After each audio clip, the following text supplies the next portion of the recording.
Welcome back to Abundant Culture Podcast, where we dissect the mindsets and tactics of the true beasts of business. People like Gary Vee, Grant Cardone, and Warren Buffett. All to create a blueprint to experience life more abundantly. Hey everyone, some of you probably already know Nathan Tabor from our previous podcast episodes, but today we're actually going to be talking to him about real estate, more specifically multifamily real estate. We're going to talk about due diligence, what he looks for in the deal, what type of market he likes to look at, and things of that nature. So feel free to sit back, relax, and listen to this podcast episode with our friend Nathan. So Nathan, thank you again for coming on to a part 2 to our mini series. We are very excited to have you back and really talk about another specific topic. So for this week, we wanted to talk about real estate because you've done so much in your real estate career already. So what brought you into real estate? Well, good to be back. Hope part 2 is as successful as part 1's been. So I got into real estate in a really odd way. I didn't start out, I'm going to go take some courses, or really wasn't even trying to get into real estate. I was into, starting businesses and being an entrepreneur, and a gentleman walked into an office of mine and said, "Hey, I have an 18-unit complex. Do you know anybody who would like to buy it because the bank's getting ready to take it back?" I was like, at that point, I had literally bought my own personal home. So that's the only real estate. Now, out of fairness, I did have a little background. My dad grew up, growing up, my dad was a painter, and he used to, I think he flipped maybe like 5 houses when I was growing up. But I was really small. But I had a kind of a construction background, painting background. Yeah. I was like, well, let's run the number. Let me look at the numbers. But I didn't know, anything really about real estate. And the first 5 banks that I went to, which I had banked with in other businesses, but they were like, no, no, no, no, and no. So 5 no's. I was like, well, that's insulting. Yeah. The 6th bank said yes.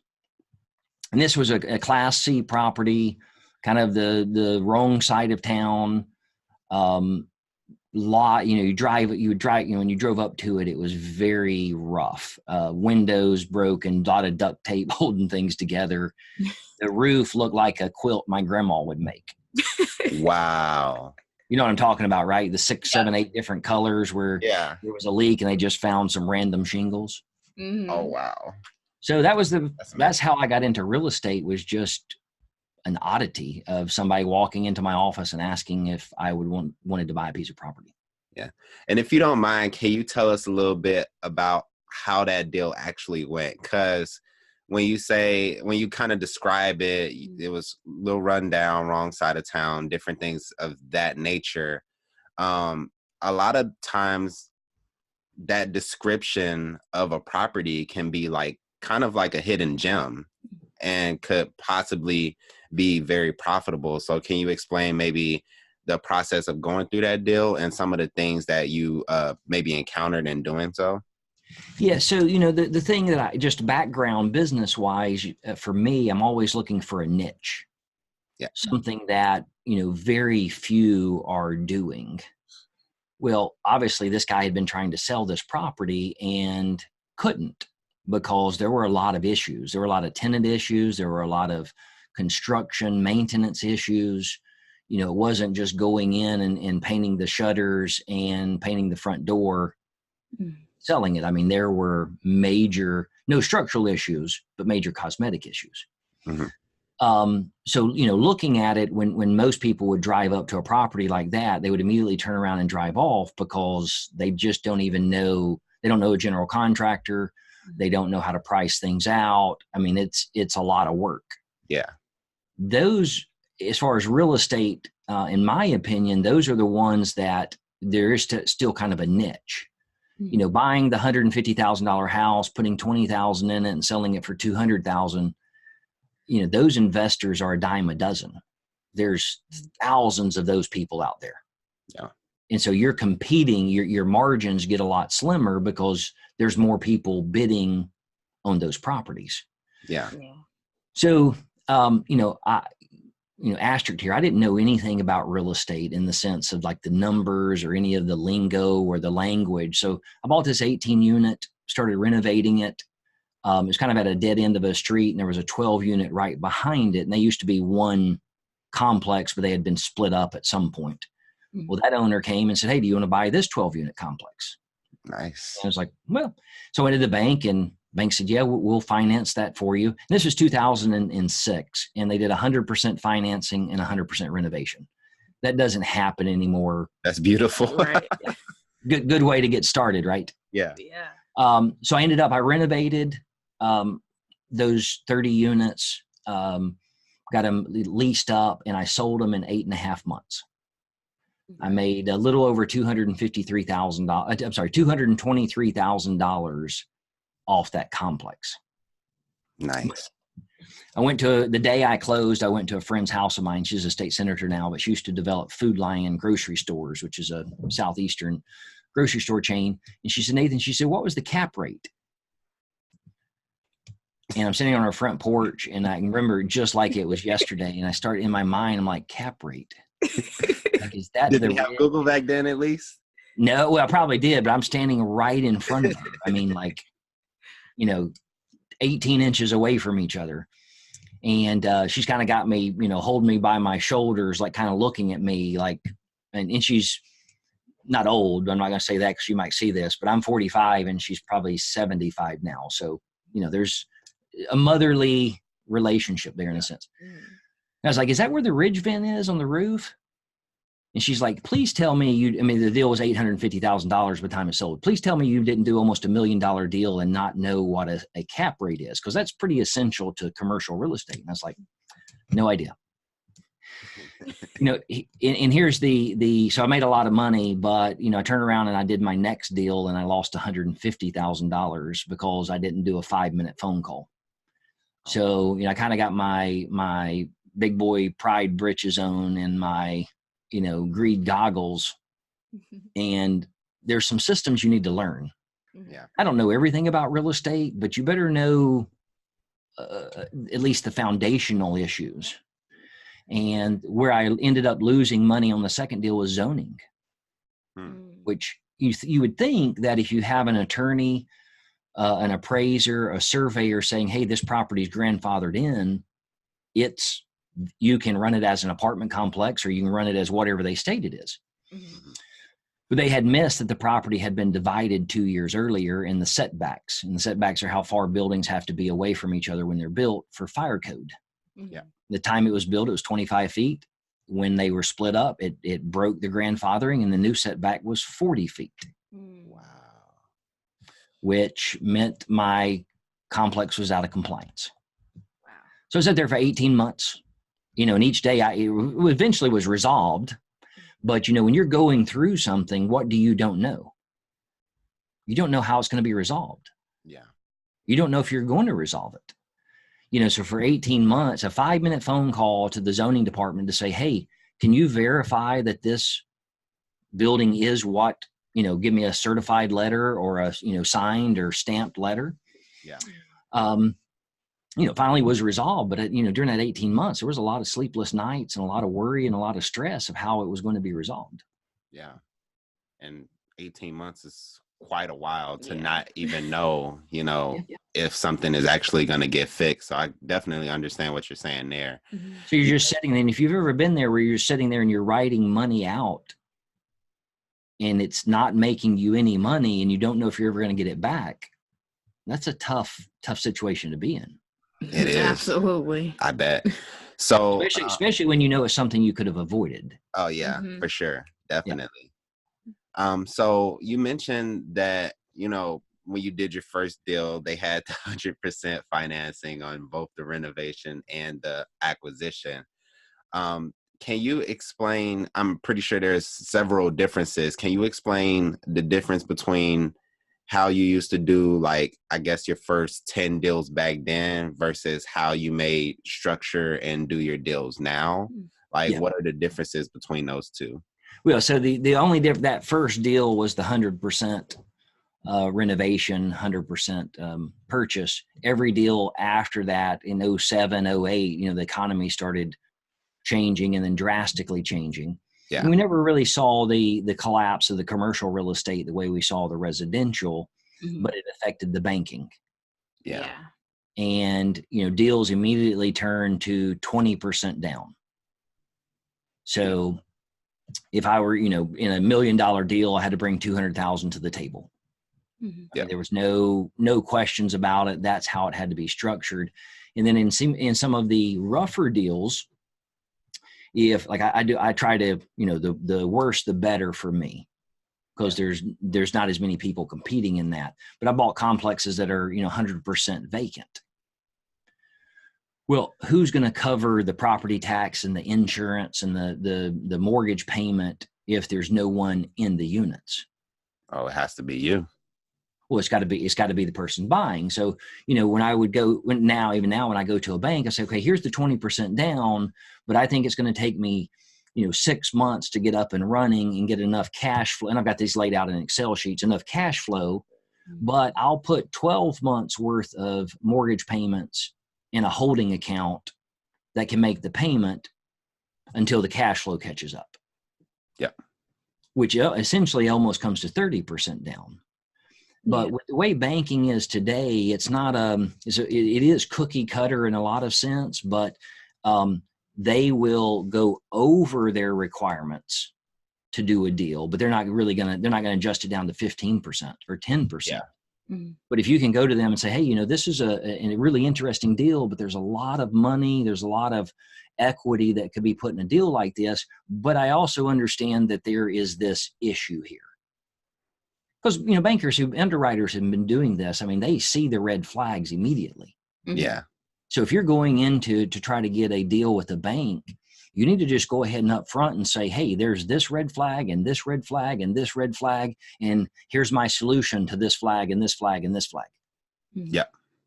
Because if not, what are they going to come back? They're going to come back with, oh, you don't know what you're doing here, here, and here, so you got to address these. So now you've created a question in their mind, do you actually know what you're doing? Yeah.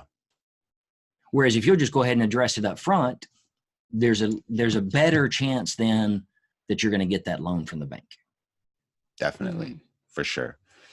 And you mentioned that it got harder for residential rather than commercial back in like 2007 and 8. So is that why you focus on commercial, or is there like another reason? It was just, now really the person who walked into my office, I mean, prior to that, I had never really thought about doing real estate. Yeah. It was just an opportunity. But then once I got into that niche, and I see this in a lot of people, like I have a lot of, people approaching, hey, do you want to do this? Do you want to get into developing raw land? Or do you want to get into trailer parks? Or do you want to get into, and you find a lot of people in real estate investing, or just in life, but in real estate investing where they're doing this for a minute, but it doesn't work out. So they go do this.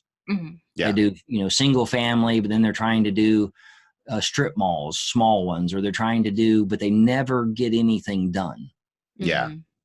Well, real estate, even though there's a lot of courses out there of, buy this and be a millionaire in a year, you got a trust fund, yes, or, a really rich uncle or something. But the traditional model in real estate is this is a 3, 5, 7, 10-year process. Yeah, for sure. Building the relationships, building the rapport, building up your cash, so it's the time. And I've got into an industry that where, if somebody knows they've got an apartment complex that they're having trouble selling, they'll call me. Yeah.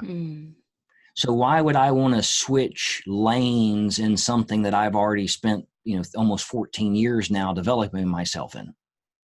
That makes sense. No, so for me that works. There are other opportunities I consult with and I work on, but my main focus is multifamily, Class C, high deferred maintenance, because that's what that's what bankers know me as, that's what brokers know me as. Yeah. So, if you're getting started in this, or you're trying to build what you're currently doing, you need to find that niche and kind of own that. And then Yeah. once you own it, if you tap out on that, then you can go develop another niche. Yeah. But a lot of times people get into a niche and they do one or two, they don't master it, and then they go try to do something else and they fail. Mm-hmm. Yeah. Or they struggle with it. Yeah, definitely. So, what are some of the markets that you actually like to look at? Like, what are the different cities? Because I know there's some people who they really, really like rural areas. And then there's some people that like the very, high density urban type areas. Like, what are I guess, the market indicators that you like to look at that make you say, oh, yeah, I want to actually invest here?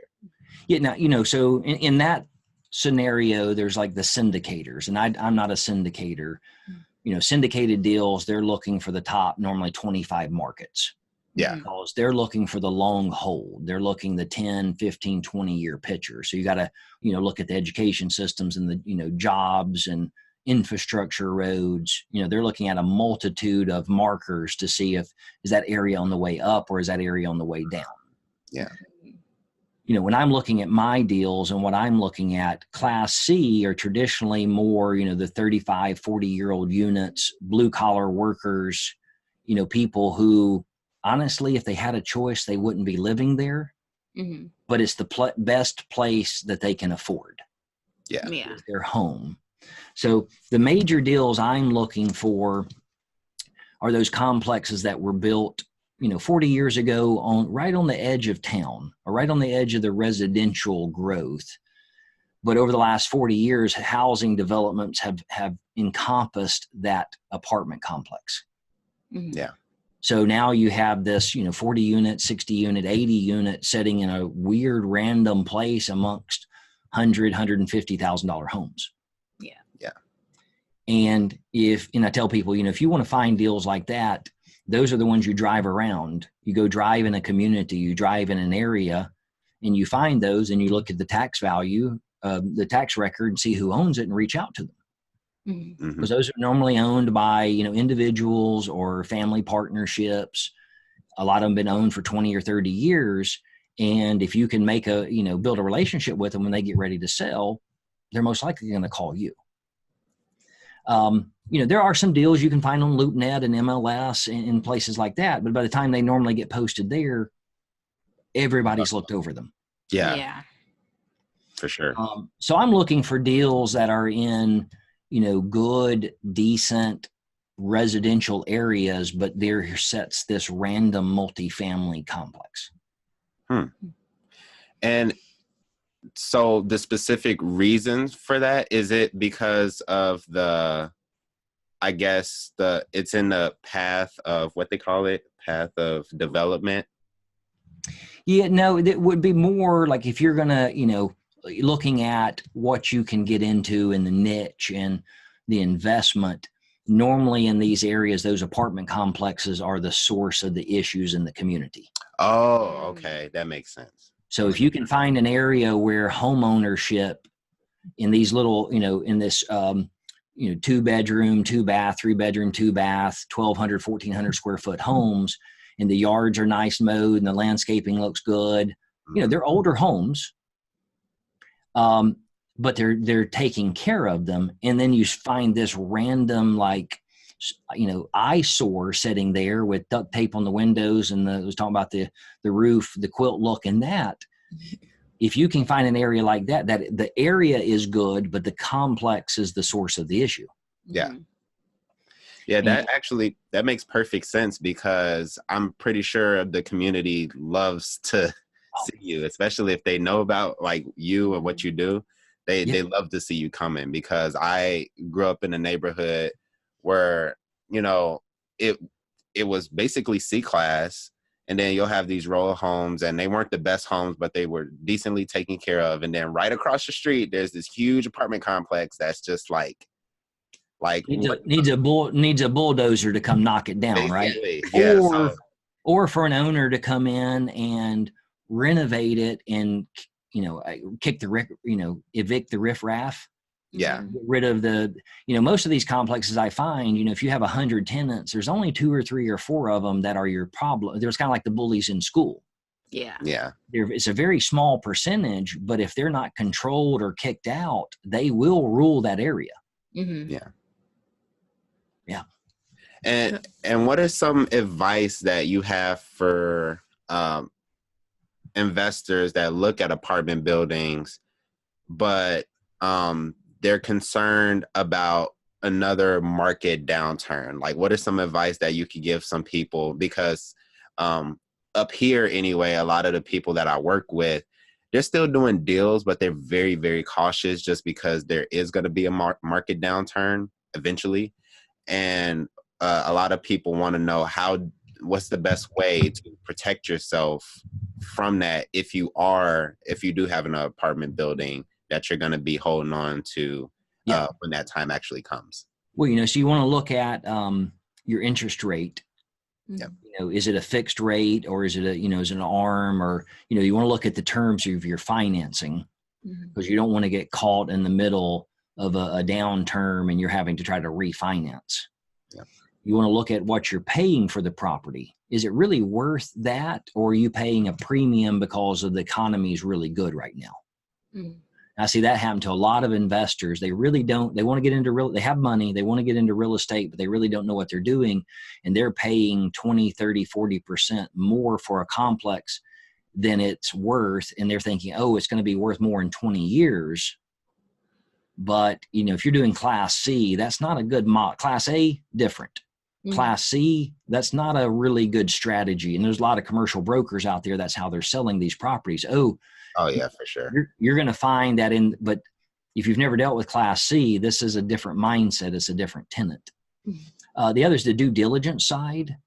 Property that's 40 years old, when you're buying it, you need to make sure that, what's the hot water heaters like? What's the HVAC like? What's the parking like? What's the big ticket items like?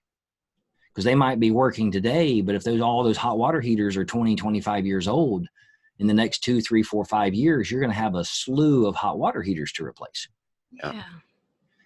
And so a lot of times investors just go in and they're looking at some sheet that a broker or someone has put together, but then they really don't know on a property like that. They need to go in and look at all the, what's the deferred maintenance? What's the future deferred maintenance? What's the rent? And the last one is the rents. Yeah. Can the rents be sustained? Because if you're in an area, depending on how big, but a couple block area or a half mile area, and everyone's renting their units for $600, but in the good economy you're getting $750. Mm-hmm. What happens when the economy starts to go down and people aren't making as much money? Yeah, they're going to go to the 600 model. Yeah. And if you've ran your numbers on being able to stay afloat at 750 and you can't go below 725, you end up with a 50% occupied complex or less, which is definitely not good. It's the kiss of death for an investor, right? The cash flow is king on that. Yeah, for sure. And there's a lot of people out there. I see that right now. They're like, oh, I can get $800 a month for this today. And they can.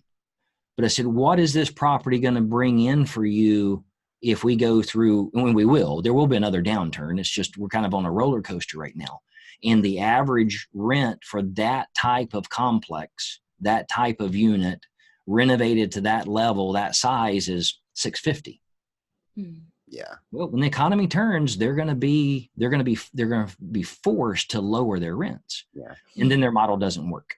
Yeah. And over the course of 50 to 100 units, that's a lot of money. Oh, yeah. Per year. That's like you basically just lost because you didn't necessarily factor that into the numbers, which is great because me and Jasmine, we're actually working on a real estate fund. And that's a perspective that I never really thought about. Like it makes total sense, but I guess because no one actually said it, I never really thought about it. But like actually looking at maybe what the rents were, back during the last market crash, and then seeing if the numbers work off of that number as well. I think that's great. Yeah. You have 10 kitchens. Yeah. Mm-hmm. So doing 1 bathroom, you got 10 or 20, depending on 1 bedroom or 2 bedroom. I mean, 1 bath or 2 bath. Yep. Mm-hmm. So the due diligence process is all the same. There's just more of it to do. Mm-hmm. Okay. The numbers are the same. You have property tax, you have insurance, You have a mortgage. You have terms. You know, you have a 5-year note or a 10-year note, or I mean, all of that is the same. The only really big difference in the commercial. Now, you get into the 10 million, the 20 million, the $30 million deals and stuff like that. There are some, you know, like talking about the syndication. There are some numbers you need to look at on the economy of the jobs and that. But, you know, if you're dealing in mostly B and C and below, the other that really comes into play, there's the cap rate. And the cap rate's a really simple thing. It's not a complex. It's your, you know, gross income. How much money can you take in? Mm-hmm. If you have 10 units and they're $500 a month, the most you can bring in is $5,000 a month. No more. Yep. Well, then you have, you know, what's your vacancy? Well, good, you know, average is 10%. So you're not going to, you know, bring in $500. So now you're bringing in $4,500. Yeah. Well, what are your expenses? And then you subtract your expenses, and that's your net income for that month. Yeah. Well, then it's times 12, because 12 months. And then the cap rate, the percentage that is used there is just like an appraisal on a single family. It's kind of an arbitrary, but you know, what is other things sold for in the area? Mm-hmm. So an appraiser finds the value of a single family home by looking at 3 to 6 other homes of similar value or similar square footage or whatever in that area. And that's how they kind of figure out what your house is worth. The same thing with multifamily. They look at 3 or 4 other deals and see what the cap rate was. Yep. Is it 8% or 9% or 12%? And then that is applied to your NOI. And that's how you get the value of a apartment complex. Or strip mall or whatever you're applying the cap rate.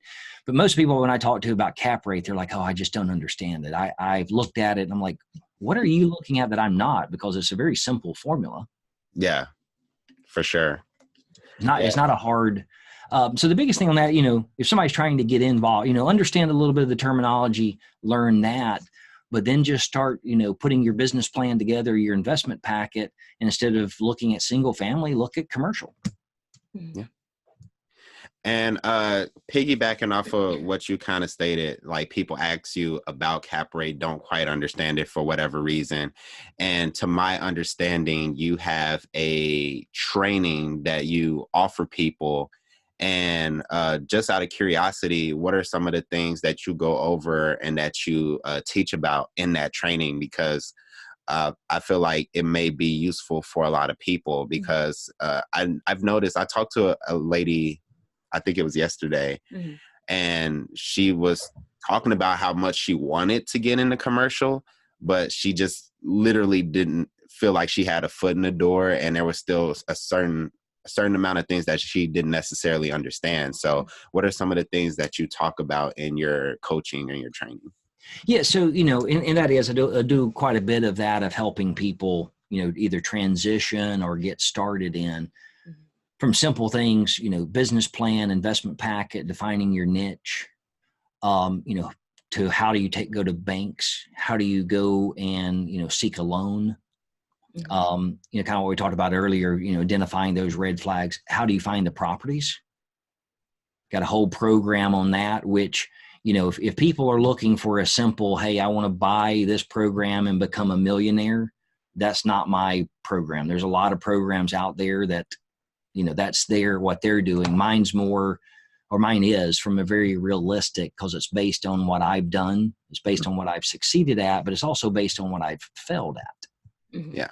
And the biggest thing in commercial real estate, but this applies to single family too, because I hear it all the time, is I missed something. I didn't know that I should have known that. And you find it out too late. And so, you know, one of the questions I ask people, I think we've talked about this on part 1, maybe, if, you know, who owns fire hydrants?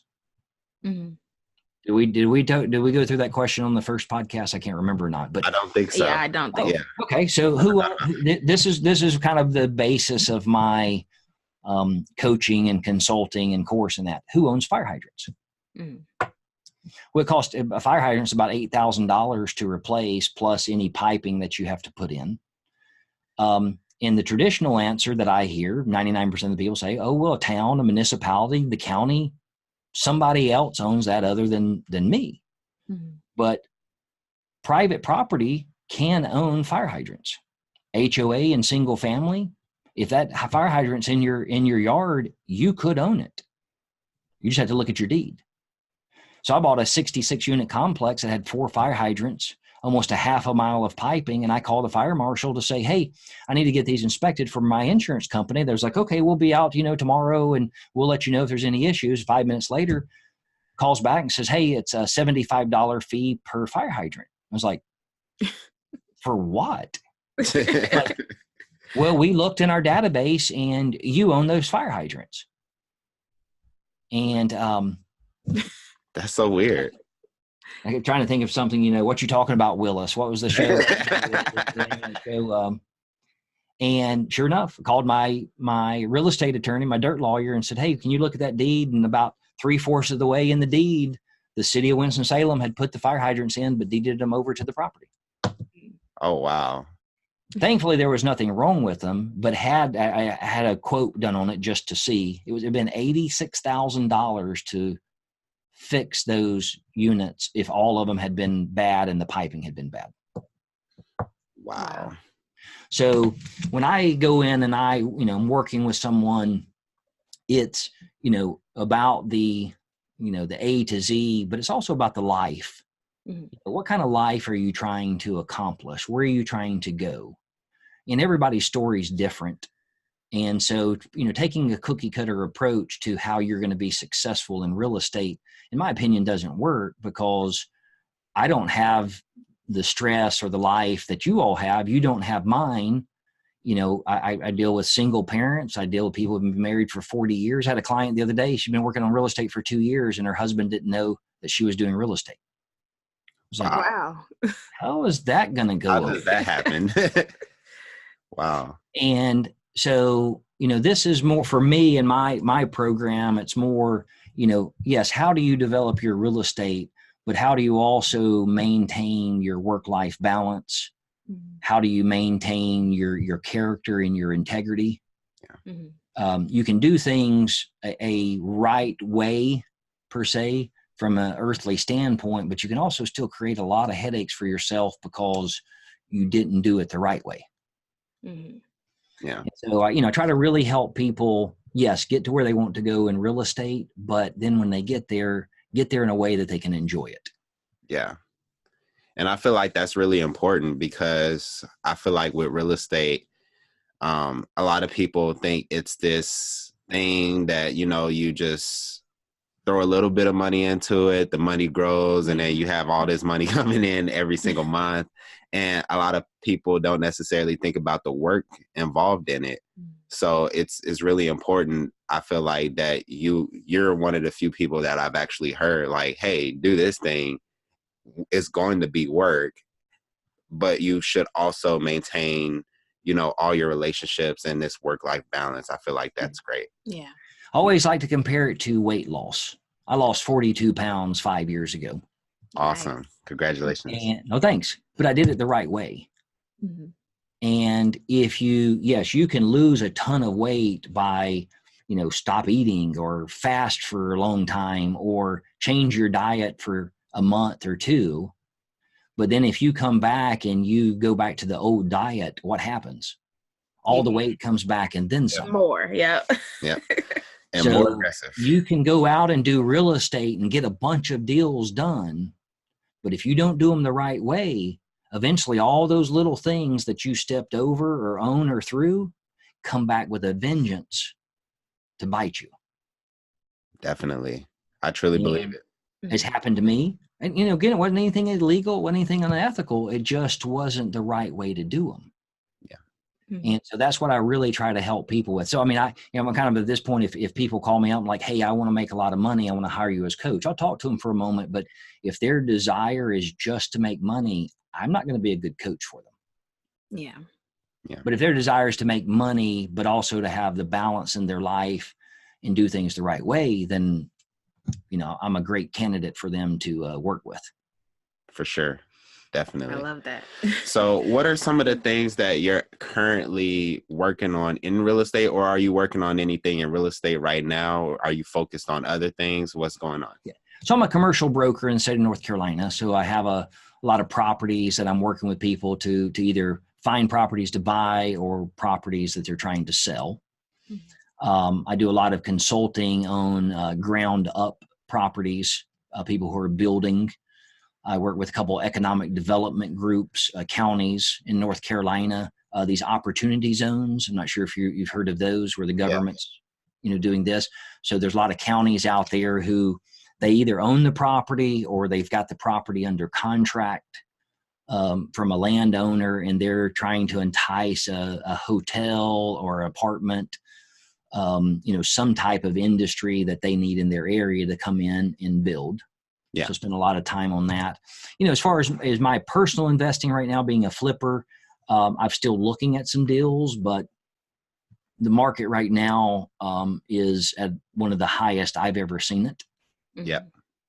And so the deals that I'm seeing come through, they're asking more for an unrenovated complex than it's worth after it's renovated. Yeah. I've seen a couple of those. And the numbers just don't make sense at this point. But when the deal comes along, then I'll be ready to do another deal. So that's my model. Is I normally start buying when the market goes down, hold till it goes up, and sell. Yeah, for sure. And then buy again when it goes down, and then sell when it comes up. Awesome. Nice. There are still deals out there. Yeah. There are deals to be done. But I'm not, like 3 years ago, I was driving around 2 or 3 days a week looking for deals. Yeah. And then, I'm trying to kind of transition. We talked about this in the first podcast. I'm doing a lot of ministry related stuff now. Yeah. So I still have my toe and my time over here in real estate, but I'm also spending probably 50% or more of my time a week now doing ministry related podcast. I do a lot of mentoring, consulting, coaching in a whole different, division. And that is kind of where the Lord's leading me. But I'm still in real estate because there's a lot of people out there who are believers. There's a lot of people who are out there that are good people, and they want to do things the right way. They just they haven't met the right person to help them, or they've worked with, and several of my clients, they've worked with 3 or 4 different groups, and they just came away with nothing. Wow. And so, I'm there about, and I look at that as part of, not part as ministry, but, in our society today, we've lost a lot of the common decency of just helping others. Yeah. For sure. If you see a little old lady in a parking lot at the grocery store trying to get her groceries in her car, she's not going to bite you. Go over there and help her put her groceries in her trunk. Yeah. Right. Right. Definitely. Yes. Yeah. And it's, so I like that aspect of the real estate of someone having like, hey, I really want to do this, but I just don't even know. I don't even know where to start, or I'm stuck. Yeah. And I like helping, walk them through, because it's good for them, but it's also, it's satisfying that the old phrase of it's better to give than to receive. Yeah. It really is. Mm-hmm. Yeah. There's a fulfillment about helping someone get to where they want to go that you can't get any other way. Mm-hmm. Yeah. It truly is. Yeah. Yeah. And I know that's why you all do your podcast, because this isn't something you're making money off of. Right. Yeah. And it's a lot of things that we actually don't ever plan on really monetizing, this podcast being one of them. We volunteer at our church a lot, just because we love doing that. We love our pastor's vision. And we also started giving kind of financial literacy presentations to churches in the surrounding area. And me and Jasmine agreed that we never want to charge. Well, even if we get really great at it and we charge other people, we never want to charge the church for that. Yeah. Because we feel like it's something that everybody should have at least a base knowledge in. Because I definitely did when I graduated high school. Yeah. But that's a whole thing. And that's cool to see people like that little light bulb switch on, like, oh, yeah, that's what that means. Yeah. Yes.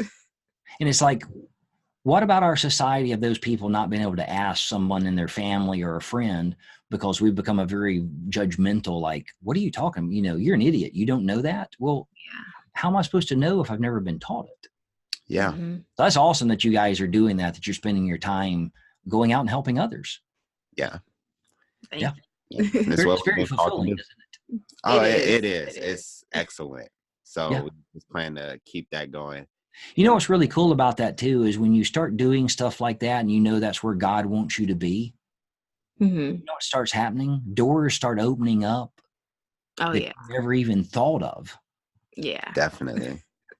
And it's bizarre, I guess, how that, it's hard to explain, but it's like things that I have going on in my life or things I wouldn't even have really thought about, or if I did, I wouldn't have been like, no, that'll never happen. Yeah. Right. But it's happening because I'm where God wants me to be. Yeah. Yeah, exactly. And he always finds a way to surprise you. Mm-hmm. He does. Yeah. Well, look, I mean, you're with Jasmine. He surprised you big time with that one, right? Yeah, he did. He did. Cause like the way we met was so weird. And like I never would have thought in a million years that we would have actually, at the time, I never would have thought we would have got married. But Yeah. like, You're like me. I'm married way above my means. So, I thank the good Lord every day for bringing my wife into my life. definitely, for sure. So to wrap it up, because we do want to respect your time, we have one more question for you. Yes. Before you give us your contact information for everybody out there that's listening. And the question is, what is the number one thing that you want people to get out of this episode? So the number one thing out of this episode is, kind of the thought, well, the helping others. That's a side note on that. But dig into what you want to do. Learn, if you're going to do something, learn the due diligence behind it, learn the A to Z of it, and don't give up when the first time you ask someone to do something, to invest with you, or you make an offer and the answer is no. Don't give up on that dream. Because when we are a society today of instant gratification. I mean, I love Chick-fil-A, but I used to have to drive to get it. Now I can go to my phone and DoorDash or any of those other, bring it to my house. Yes. And it's like, oh, well, if I can't have this now, then it's not worth having it. Yeah. Well, I mean, you look at, history-wise, just in the last 100 years, Henry Ford, Jeff Bezos, any of those, and you read into them, you'll see success at this.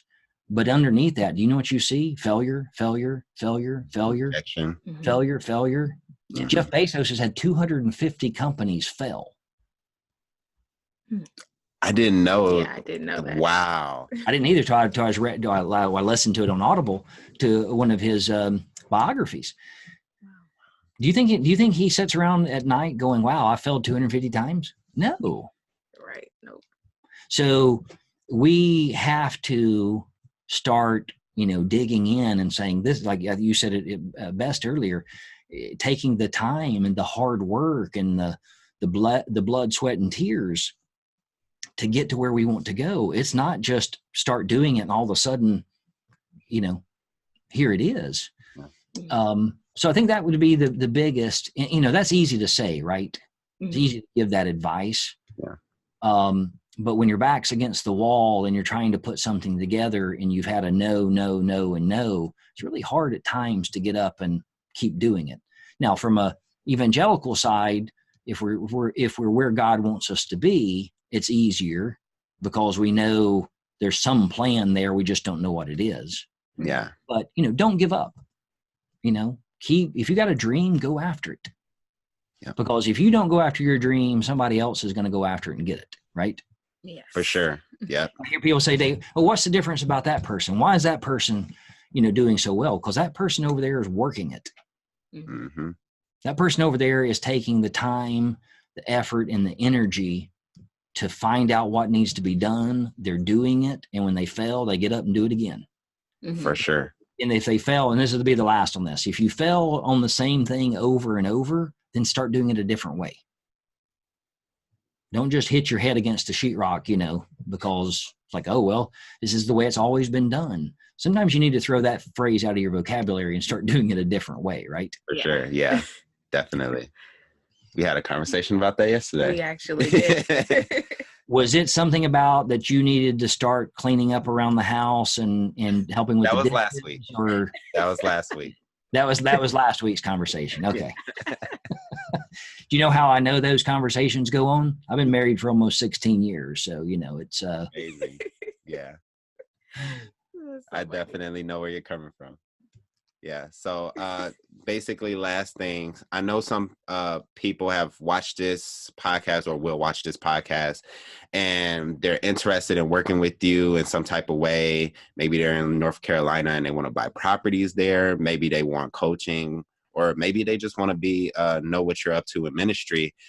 What is the best way for somebody to actually get in contact with you and ask you about some of those things? Yeah. So they can visit Nathan, that's Nathan, Tabor, TAB as in boy, OR.com.